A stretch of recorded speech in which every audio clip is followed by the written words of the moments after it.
Siap diberkati dengan kebenaran firman Tuhan? Mari buka Alkitab saudara yang terambil di dalam surat Ibrani pasal yang ke-12 ayat yang pertama. Satu ayat saja. Oleh sebab itu saya ajak Bapak Ibu Saudara kita baca bersama-sama.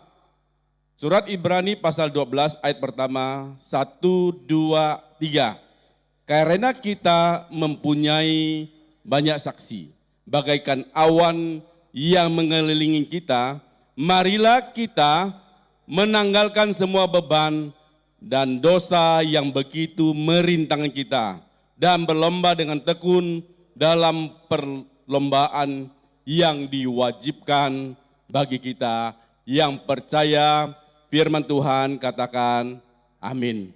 Tema yang akan saya bawakan pada pagi ini adalah bertekun di dalam iman. Apa Bapak Ibu? Bertekun di dalam iman. Apa itu iman? Kita disuruh bertekun dalam iman. Kita harus tahu dulu apa itu iman. Kalau Bapak Ibu Saudara baca di surat Ibrani pasal yang ke-11 ayat pertama, di dalam surat Ibrani pasal yang ke-11 itu berbicara tentang tokoh-tokoh iman di sana, orang-orang yang atas nama iman ada di dalam sana. Iman itu apa? Kalau kita mengacu dari surat Ibrani pasal yang 11 ayat pertama berkata demikian. Iman adalah dasar dari segala sesuatu yang kita harapkan dan bukti dari segala sesuatu yang tidak kita lihat. Apa itu iman? Dasar sesuatu yang kita harapkan dan bukti sesuatu yang kita tidak lihat. Apa yang Bapak Saudara harapkan? Pak, saya beriman Pak. Saya berharap saya ada kesembuhan. Baik. Pak, saya beriman Pak. Saya berharap nanti kelak saya menjadi orang yang super kaya. Baik. Kalau iman Bapak Ibu Saudara cuma mengharapkan sesuatu yang fana ini, itu bukan beriman Bapak Saudaraku. Apa yang Bapak Saudara harapkan? Dikatakan bukti dari segala sesuatu yang tidak kita lihat. Pak, walaupun sekarang saya belum melihat kenyataan, walaupun saya masih sakit, saya percaya nanti satu hari saya pasti sembuh. Iman katanya. Apakah itu iman? Baik. Kalau Bapak Saudara percaya satu hari sembuh, satu hari kelak Bapak Saudara menjadi orang yang hebat, orang luar biasa, orang yang super kaya, itu hebat. Itu nilainya itu tidak kekal, Bapak Saudaraku. Iman itu berbicara tentang bagaimana kita berpengharapan di dalam Tuhan. Ya sudah saya katakan amin. Iman itu berbicara tentang Tuhan yang tidak kelihatan. Sebetulnya yang tidak kelihatan itu perlu yang namanya iman. Yaitu kita harus menaruh satu kepercayaan yang teguh kepada Tuhan Yesus Kristus yang memberikan hidup kepada setiap kita. Amin. Dalam surat Ibrani pasal yang ke-12 ayat pertama dimulai dengan karena kita. Perhatikan Bapak, karena kita. Kita ini siapa? Orang-orang yang beriman. Orang-orang yang percaya kepada Tuhan. Yang setuju dengan saya katakan amin. Dikatakan karena kita mempunyai banyak apa? Saksi. Bagaikan awan yang mengelilingi kita. Amin. Surat Ibrani katakan kita itu punya banyak saksi Bapak Saudaraku. Siapa yang saksi itu siapa saja Bapak Saudaraku dalam hidup kita? Halo? Siapa menyaksikan hidup kita? Katakan orang yang beriman, orang percaya kepada Tuhan hidupnya itu banyak menyaksikan hidup kita. Siapa menyaksikan hidup kita?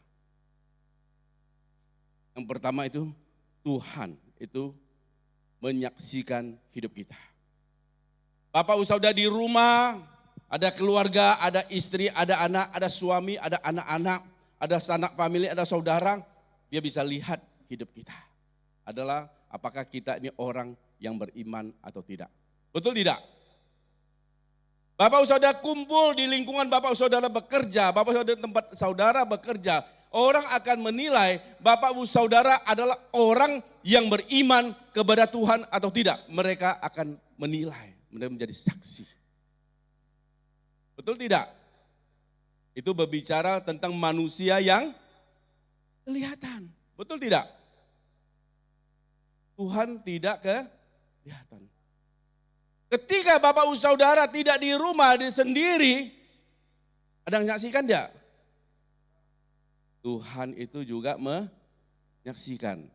Mungkin keluargamu tidak menyaksikan. Pimpinanmu tidak menyaksikan, tapi Tuhan itu menyaksikan apa yang kita lakukan. Bukan hanya Tuhan saja menyaksikan. Saya mau kasih tahu, ada satu oknum yang sangat jahat, yang senantiasa mendakwa hidup kita.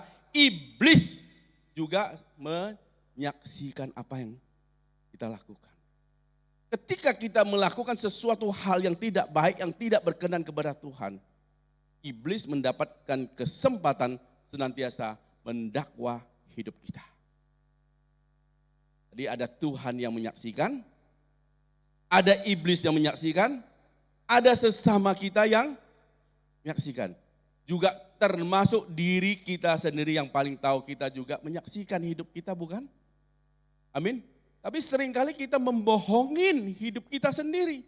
Kita sepertinya rajin beribadah, seringkali kita rajin melayani, kita banyak melakukan aktivitas rohani, tetapi seringkali kita tidak menyadari bahwa diri kita sendiri melakukan hal-hal yang tidak baik, padahal kita menyaksikan seluruh hidup kita tentang diri kita sendiri.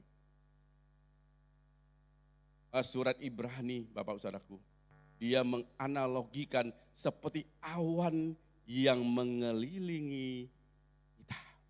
Kalau Bapak Ibu Saudara di alam terbuka, kita di mana-mana kita bisa lihat awan. Artinya apa? Kita ini senantiasa dalam pengawasan. Betul tidak? Halo?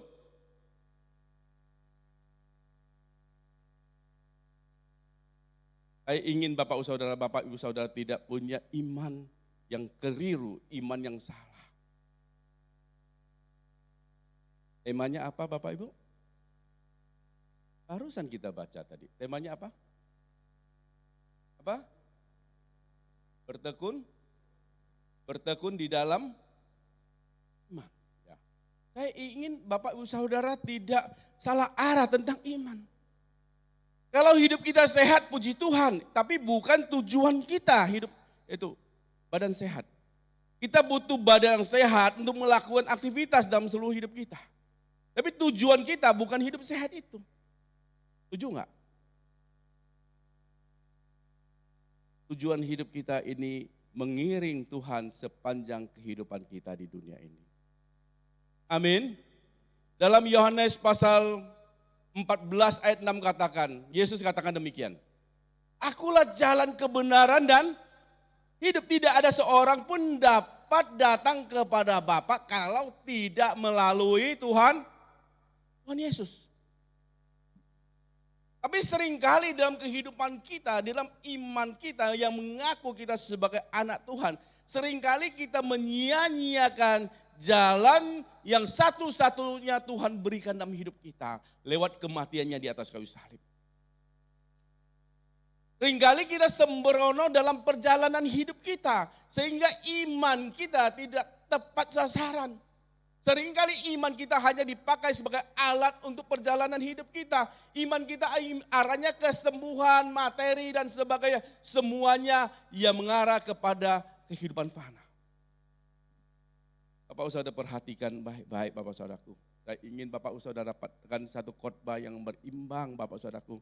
Saya tidak mencekoin saudara, Bapak Saudara dan hal-hal yang materi, jasmani, yang duniawi, yang sifatnya hanya sementara. Saya rindu Bapak Saudara bertekun di dalam iman. Hari ini kita sama-sama, ayo kita belajar. supaya tidak kita bergeser dengan iman yang sesungguhnya. Jangan kita ke gereja, kita mengaku orang percaya Tuhan, namun kita tidak mencerminkan orang yang beriman. Bagaimana sih orang bertekun dalam iman? Ayo kita sama-sama belajar. Kita lihat kembali di surat Ibrani pasal ke-12 ayat pertama. Ya. Nah, coba perhatikan. Karena kita mempunyai banyak saksi bagaikan awan yang mengelilingi kita, marilah kita apa Bapak Saudaraku? Menanggalkan semua beban. Bapak Saudara garis bawahi menanggalkan segala beban. Bapak Saudara pernah mikul beban? Waktu muda saya sering kali pikul beban Bapak Saudaraku. Gak sombong sih Bapak Saudaraku. Kalau beras 80 kilo ya, saya sendiri bisa naikkan waktu saya masih muda. Bisa naikkan ke pinggul. Bisa pernah rasain waktu ada beban gimana di pundak kita? Enak gak jalannya? Oh enak Pak, enteng Pak. Saya tetap tegak Pak. Saya selalu beban terus Pak, kemana-mana saya naik motor pun beban, jalan kaki pun mau beban. Mau naik gunung pun saya pakai beban Pak. Ada mau begitu? Kalau ada beban di pundak itu tidak enak Bapak Saudaraku. Hidup ini tidak nyaman, betul tidak? Kita contoh Rasul Paulus. Kelihatannya hidupnya enak. Apa yang Rasul Paulus tidak punya Bapak Saudaraku? Dia hebat. Dia dari kecil dididik secara ketat sebagai seorang ahli Taurat. Dia itu luar biasa. Katakan saya ini dari suku Ibrani, Benjamin. Dari orang Ibrani asli. Tentang hukum Taurat aku tidak bercacat celah. Dia mengaku kehebatan dia. Tetapi Rasul Paulus ngomong apa? Di dalam Filipi pasal yang ketiga ayat 7 dan 8. Coba kita perhatikan. Dalam surat Filipi pasal yang ketiga ayat 7 dan 8 Rasul Paulus berkata demikian. Tetapi apa yang dahulu merupakan apa? Keuntungan bagiku sekarang kuanggap rugi karena Kristus. Malahan segala sesuatu kuanggap rugi karena pengenalan akan Kristus Yesus Tuhan lebih mulia daripada semuanya. Oleh karena dialah aku melepaskan, ya, menanggalkan beban, ya, semuanya itu dan menganggapnya sampah supaya aku memperoleh Kristus. Seringkali hidup kita ini sebagai orang, status kita adalah orang yang percaya kepada Tuhan Yesus. Kita adalah orang-orang yang beribadah kepada Tuhan, hari Minggu kita beribadah. Seringkali kita adalah orang yang melayani Tuhan di mimbar. Baik sebagai pengkhotbah, pemuji dan sebagainya, asar dan sebagainya. Seringkali kita ikut pelayanan, penginjilan dan sebagainya. Tetapi yang seringkali kita lupakan, kita tidak menanggalkan beban di pundak kita. Saya bukan berbicara tentang beban fisik yang ada di pundak Bapak Ibu Saudara. Tetapi saya katakan adalah beban kehidupan lama yang Bapak Ibu Saudara tidak tinggalkan dalam kehidupan Bapak Ibu Saudara. Rasul Paulus berkata, dulu itu merupakan satu keuntungan bagiku. Saya bisa menyatakan kemuliaanku. Saya bisa mengatakan kehebatanku. Saya bisa tunjukkan kepada dunia siapa diri saya. Tetapi ketika dia mengenal Tuhan dengan baik, dia menanggalkan keakuannya, keinginannya untuk mencari keinginannya. Tetapi dia hanya mencari keinginan Tuhan. Amin Bapak Saudaraku. Bapak Ibu Saudara mau bertekun di dalam iman. Yang pertama Bapak Ibu Saudara harus menanggalkan beban. Ayo katakan kanan kiri saudara, menanggalkan beban. Apa itu beban? Cara hidup kita yang lama itu beban. Kalau dulu kita ingin tunjukkan kepada dunia siapa diri kita, kehebatan kita. Sekarang jangan lagi. Kita tunjukkan siapa Tuhan kita yang hebat. Amin. Yesus yang hebat dalam hidup kita. Yesus yang luar biasa dalam hidup kita. Dulu saya berpikir, ya, kalau saya punya materi yang banyak, saya bisa bahagia. Kalau saya bisa tunjukkan kepada dunia bahwa saya bisa mengumpulkan materi yang banyak, saya ini orang yang hebat. saya akan tunjukkan kepada saudara, kepada teman-teman bahwa saya ini adalah orang hebat. Sentral hidup kita ada diri kita sendiri, kita ingin tunjukkan siapa diri kita. Tapi ketika kita mengenal Tuhan dengan baik, kita harus merubah karakter kita, kesombongan kita, semua kita harus kikis habis. Karakter yang buruk, sifat yang buruk, Bapak Saudara harus kita kikis. Memang perlu waktu Bapak Saudaraku. Sifat itu berbicara ada pembawaan kita sejak lahir Bapak Saudara. Tetapi kalau berbicara karakter, itu harus kita bangun. Ya. Semakin hari kita harus semakin seperti Kristus. Bukan semakin hari semakin seperti setan. Jangan kita gereja jalan terus, ibadah jalan terus, tapi kelakuan kita tidak berubah. Itu jangan. Kenapa? Fokus kita itu masih perkara yang duniawi. Rasul Paulus dalam surat Roma pasal 12 ayat 2 katakan, janganlah kamu serupa dengan dunia ini, tetapi berubahlah oleh pembaruan budi, cara berpikirmu, sehingga kamu dapat membedakan kehendak Allah, apa yang baik, apa yang berkenan, apa yang sempurna. Ya. Orang kalau mau berubah Bapak Saudaraku, bukan dengan tindakannya dulu, cara dia berpikir dulu Bapak Saudaraku. Kalau pikirannya kotor, najis, kalau dia kembang-kembangan terus Bapak Saudaraku, satu hari dia pasti lakukan hal yang tidak baik dalam kehidupannya. Cara berpikir kita dulu Bapak Saudaraku. Orang yang beriman Bapak Saudara harus berubah dulu cara berpikir dia. Dulu pikirkan materi, jasmani, duniawi, sekarang jangan pikirkan itu dulu. Pikirkan kerajaan surga. Amin. Ayo katakan kanan kiri. Mulai pikirkan kerajaan surga. Ya. Itu orang yang bertekun di dalam iman. Amin Bapak Ibu Saudaraku. Dia harus berani bayar harga meninggalkan cara hidup yang lama. Itu yang pertama. Yang kedua, bagaimana orang yang bertekun di dalam iman. Kembali ke surat Ibrani pasal yang 12 ayat pertama. Kita satu ayat saja Bapak Saudaraku ya. Karena kita mempunyai banyak saksi bagaikan awan yang mengelilingi kita. Marilah kita menanggalkan semua beban dan apa? Dosa yang begitu merintangi kita. Garis bawahi dosa yang begitu merintangi kita. Seringkali kita ingin melakukan banyak hal, kok terasa kok sulit ya Bapak Saudaraku.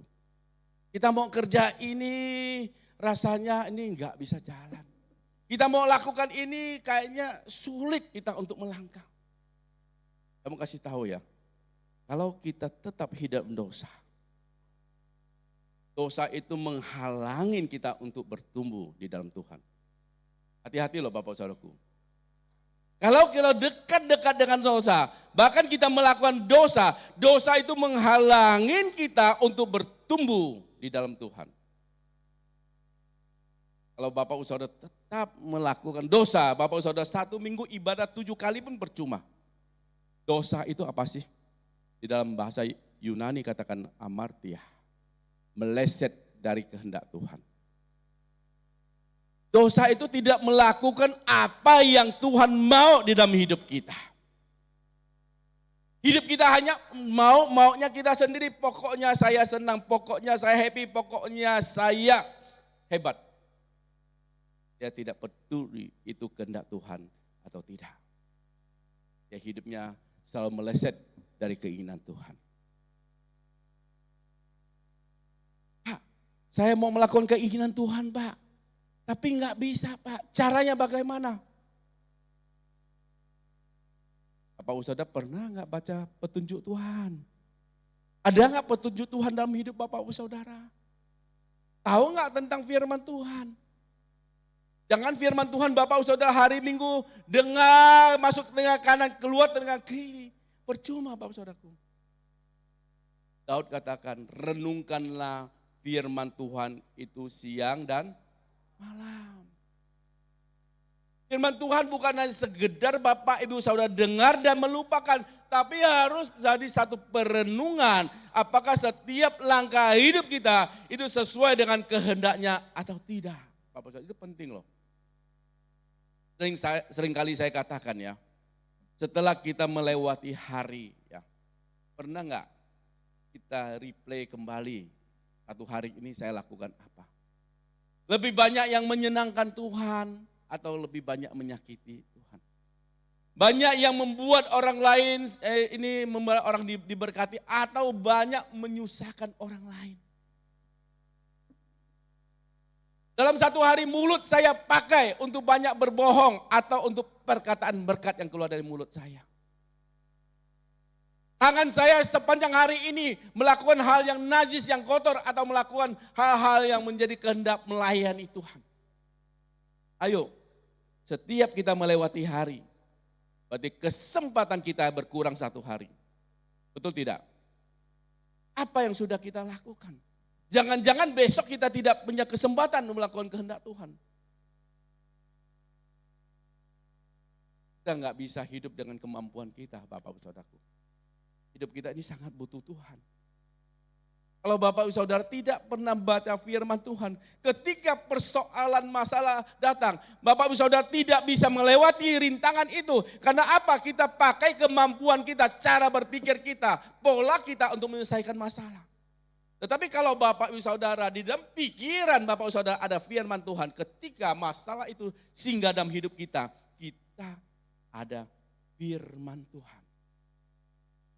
Enggak ada yang setuju kelihatannya ya. Halo? Enggak ada yang setuju kelihatannya. Kapan kita bisa meninggalkan dosa kita? Pertama kita ini harus ada firman Tuhan. Pada firman Tuhan ya, ketika masalah persoalan singgah dalam hidup kita, kita tahu oh ini tidak benar, saya jangan dekat-dekat, tidak sesuai dengan maunya Tuhan. Ya Bapak Ibu Saudara, supaya kita tidak meleset dari keinginan Tuhan. Karena dosa ini sangat merintangi hidup kita. Yang ketiga, bagaimana orang bertekun di dalam iman. Ya, bertekun di dalam iman. Kita kembali surah Ibrani pasal 12 ayat pertama. Karena kita mempunyai banyak saksi bagaikan awan yang mengelilingi kita. Marilah kita menanggalkan semua beban dan dosa yang begitu merintangi kita. Dan perhatikan. Dan berlomba dengan apa? Garis bawah berlomba dengan tekun dalam perlombaan yang sekali-sekali atau diwajibkan? Bukan sekali-sekali, tapi diwajibkan bagi kita. Garis bawahi, berlomba dengan tekun dalam perlombaan yang diwajibkan bagi kita. Perhatikan baik-baik Bapak Saudara, diwajibkan bagi kita. Jadi harus menghadapi perlombaan. Jadi kalau bahasa ekstrim saya adalah harus hadapi pertempuran. Orang Kristen seringkali kita tidak menyadari bahwa hidup kita ini hidup di dalam pertempuran. Cuma perbedaan pertempuran orang Kristen Bapak Saudara itu tanpa dentuman suara senjata. Betul tidak? Kalau pertempuran yang sesungguhnya kan suaranya bom, bom, betul kan? Ada senapang, ada meriam, ada roket, ya kan. Tapi pertempuran orang Kristen, seringkali kita tidak sadari karena tidak ada suara yang keluar, suara pertempuran. Tapi sesungguhnya kekristenan adalah setiap hari kita ini berlomba, kita bertempur. Berlomba itu apa sih? Kalau namanya berlomba, ada yang menang, ada yang kalau bertanding ada yang menang, ada yang kalah. Dalam dunia olahraga kalau bertanding sepak bola ada yang kalah, ada yang menang. Kalau bertanding pingpong ada yang menang, ada yang kalah. Iya. Kalau kita kalah, kalau pertandingan dunia kalau kita kalah misalnya, Pak Willy mana Pak Willy? Halo teman pingpong. Kalau misalnya hari ini saya main pingpong sama Pak Willy, saya kalah. Besok saya bisa tanding ulang, betul tidak? Tapi hati-hati loh Bapak Saudaraku. Hidup kita juga berlomba, bertanding, bertempur. Kalau bahasa ekstrimnya. Kalau kita kalah melulu Bapak Saudaraku, kita ujungnya adalah kebinasaan Bapak Saudara. Catat baik-baik ya, hidup kita kalau kita kalah melulu Bapak Saudaraku. Kita tidak beresin, ujungnya di mana? Kebinasaan. Saya bukan mengancam Bapak Ibu Saudara. Ya.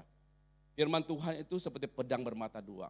Satu sisi Bapak Saudaraku, itu menghantam orang lain, tapi satu sisi menghantam diri kita sendiri. Ketika saya menunjuk kepada jemaat, 3 jari saya sendiri menunjuk kepada diri saya sendiri. Jadi firman Tuhan bukan hanya untuk jemaat, juga untuk diri saya, untuk senantiasa berjaga-jaga. Kalau hidup kita dalam pertempuran kehidupan kita, kalau kita kalah melulu Bapak Saudaraku, ujungnya adalah kebinasaan. Status kita ada orang yang percaya kepada Tuhan. Statusnya orang yang beriman kepada Tuhan. Betul tidak? Tapi ujungnya kebinasaan. Saya tidak kaget-kagetin loh Bapak Saudaraku. Jangankan jemaat Bapak Saudaraku. Kalau Bapak Ibu Saudara baca Injil dengan teliti. Dalam Matius pasal yang ke-7 ayat 22 dan 23. Bukan orang yang berseru-seru kepada Tuhan. Tuhan yang masuk dalam kerajaan surga. Tetapi orang yang melakukan kehendak Tuhan. Jangan bilang Tuhan saya sudah melayani Tuhan. Saya sudah bernubuat, saya sudah banyak melakukan pelayanan. Tuhan bilang apa? Saya tidak mengenal engkau. Karena apa? Hidup kita ini kalah terus. Ayo katakan kanan kita ini, hidup kita ini pertempuran loh gitu. Ayo. Pertempuran iman maksud saya Bapak Saudaraku. Kalau kita menang, kita satu hari kita akan menuai kehidupan yang kekal. Iman itu tidak berbicara, ingat baik-baik tadi di awal khotbah saya, iman itu tidak berbicara tentang sesuatu yang binasa, yang fana Bapak Saudaraku. Bukan kumpulkan harta di dunia, oh saya beriman saya dapat harta, bukan. Iman itu bukan berbicara berapa banyak, kita melayani Tuhan. Iman itu tidak berbicara berapa kontribusi yang Bapak Ibu Saudara kan sumbangkan kepada gereja. Ini iman itu berbicara berapa besar. Bukan berbicara berapa besar perbuatan baik yang Bapak Ibu Saudara lakukan. Tetapi iman itu berbicara apakah Bapak Ibu Saudara pertahankan hidup Bapak Ibu Saudara di dalam kebenaran iman sampai di akhir hidup kita. Ini tidak gampang. Ini arena pertempuran bagi setiap kita Bapak Ibu Saudaraku. Dalam surah Efesus pasal yang ke-6, ya, ayat terakhir ya, 10 dan 11 berkata, akhirnya hendaklah kamu kuat di dalam Tuhan. Di dalam kekuatan kuasanya, kenakanlah seluruh perlengkapan senjata Allah. Kita harus telah punya senjata Allah, supaya kita bisa bertahan melawan tipu muslihat iblis. Kalau Bapak Ibu Saudara hidup tidak punya senjata, Bapak Ibu Saudara tidak punya pedang roh, punya firman Tuhan. Bapak Ibu Saudara tidak pernah berdoa. Saya khawatir Bapak Ibu Saudaraku, Bapak Ibu Saudara tidak ada latihan sama sekali. Bapak Ibu Saudara tidak ada persiapan sama sekali. Di dunia olahraga sekalipun engkau tidak ada latihan, tidak persiapan, engkau akan babak belur dihajar musuh. Apalagi di dunia rohani, Bapak Ibu Saudara mesti lebih mempersiapkan diri lebih baik dalam firman Tuhan dan doa. Saya tidak perpanjang. Firman Tuhan, waktu saya juga sudah habis. Undang pemain musik buat kami ke depan. Firman Tuhan singkat ini boleh menjadi berkat bagi Bapak Saudara.